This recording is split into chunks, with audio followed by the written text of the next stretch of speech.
Colleen Hiscock, owner and chef at Java Jack's in Rocky Harbor, Newfoundland and Labrador. And by popular request, today in our how-to series, we're going to make our famous Murphy's seafood chowder.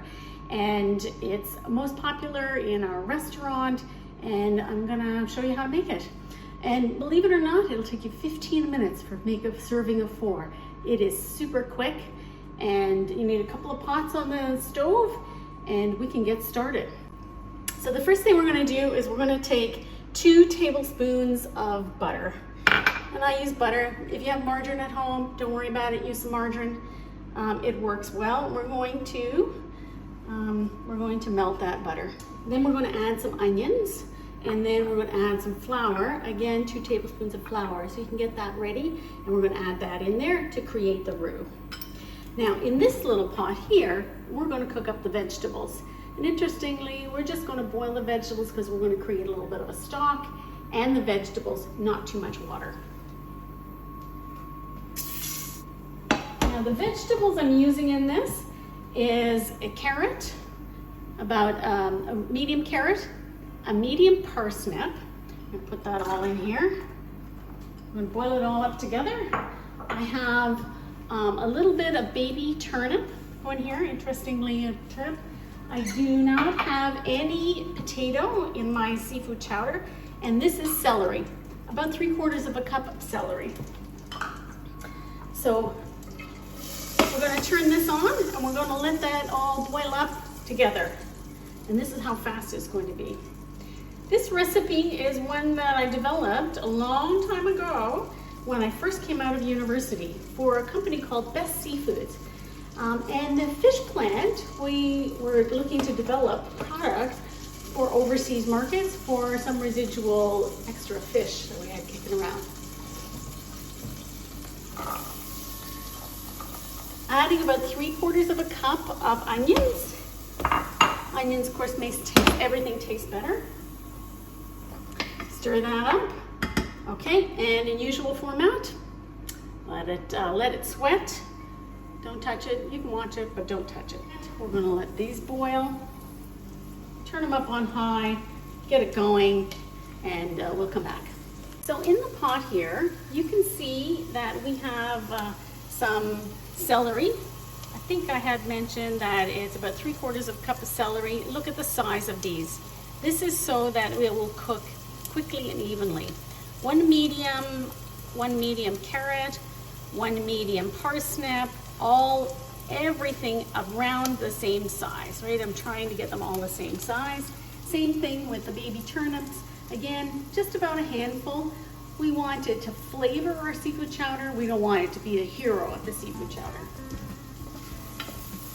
Now my onions are looking great, so I'm going to turn down the pan. About halfway, I'm going to add the flour in here to start. All the seafood chowders start with a bechamel sauce, and they start with a roux. So butter, and the same quantity of butter and the same quantity of flour makes a roux. So we're going to use the water, the liquid from the vegetables, and to season our seafood chowder. And you can see that I'm mixing it up here. I'm going to turn it down, let that cook. I do not want to develop any color in this particular roux because it's a chowder, and we expect it to be white in color. So we're going to get some milk because we're with bechamel. Once we have developed the roux, we're going to add some milk to it, and the milk will create ourselves a bechamel sauce. Now the seafood I have ready for this is chunks of cod.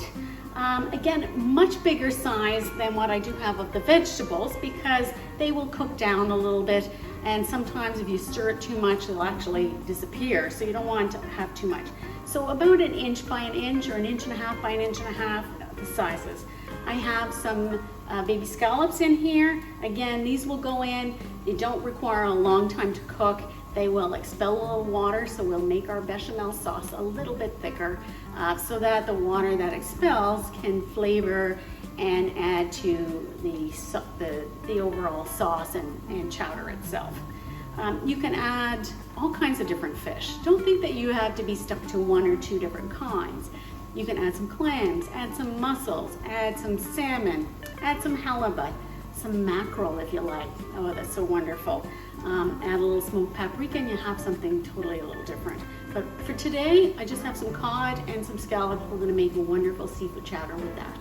Okay, so while we're boiling the vegetables here, and you wanna check to see if they're done, I mean, the largest piece is really what you'll be after. The parsnips, of course, will always cook faster than the carrots. So if you want to make those a little bit bigger than the carrots, the turnip always takes a little bit longer than the carrots themselves. So I think I'm pretty much done here. Now what we're going to do, we are going to add the milk to our roux because this is ready to go. I'm going to turn this off. And we're going to start to add all of the ingredients and assemble them together. Okay, so for this I'm going to add 2 cups of milk. I'm going to let it warm and stir it a little bit, and then I'm going to whisk it all together. For this, because I want all the vegetables, all of the ingredients all to be in here, I'm not going to strain it out. Oftentimes for our sauces, we would strain out the onions or any of the vegetables, but we're going to use it all in here to our advantage to create a wonderful, not too thick, but certainly viscous enough chowder. It'll taste great.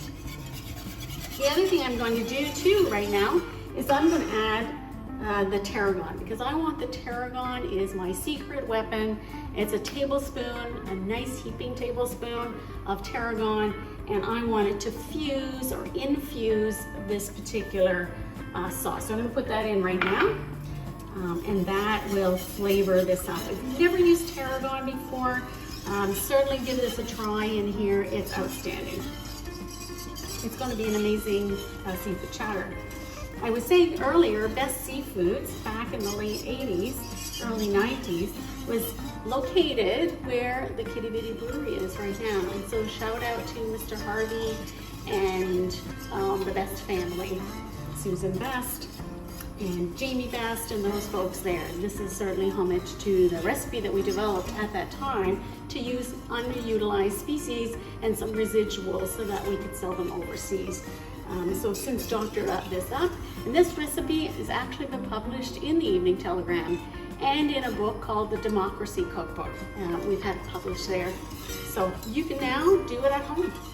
We're going to wait for this to thicken and boil. And then we're going to add the vegetables and the fish and let it all cook.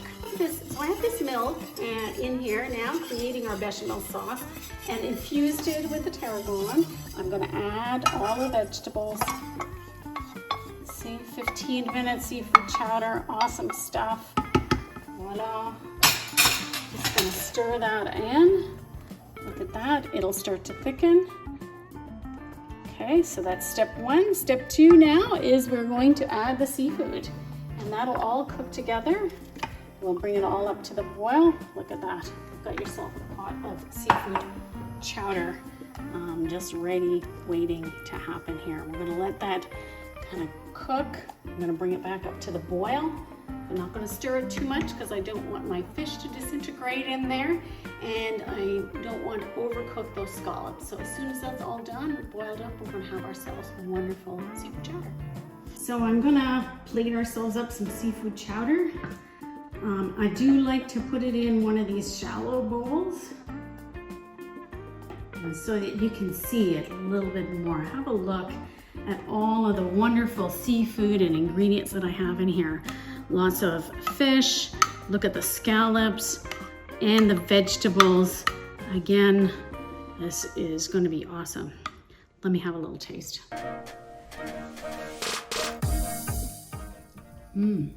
Wow, that's pretty good. Well, till next time, hope you enjoy the seafood chowder. I'm Colleen Hiscock. Bon appetit.